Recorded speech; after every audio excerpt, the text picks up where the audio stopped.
Et on passe à l'actualité internationale. À présent, Kiev devrait bien réfléchir à notre proposition de cessez-le-feu selon le Kremlin. Et oui, Moscou assure que l'Ukraine est en grande difficulté sur le front. Vladimir Poutine propose donc d'ouvrir des négociations de paix. Un accord qui comprend l'annexion officielle de 4 régions ukrainiennes et que Kiev renonce à intégrer l'OTAN. Dans le même temps, l'Occident lui continue à soutenir l'Ukraine et notamment la France qui forme à tour de bras des militaires ukrainiens.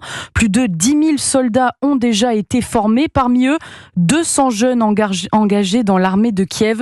Europe 1 a pu suivre en exclusivité leur formation. Reportage de William Molinier. Le lieu est sensible et donc tenu secret, car dans cette base se relaient depuis 18 mois des militaires aux couleurs de l'Ukraine. Ce matin-là, le chef de section passe ses ordres.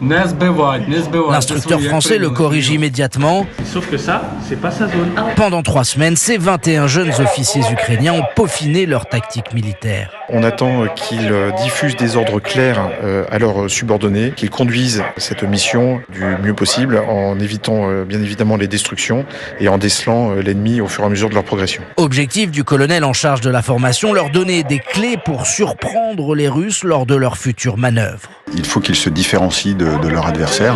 On leur transmet nos manières de faire, notre expérience, notre culture tactique. Agilité, autonomie, prise d'initiative, le commandement à la française a ceci de particulier qu'à chaque échelon, le subordonné doit s'interroger sur la volonté de son chef, de sorte que sur le champ de bataille, la mission se poursuive, même en cas de rupture des communications. William Molinier.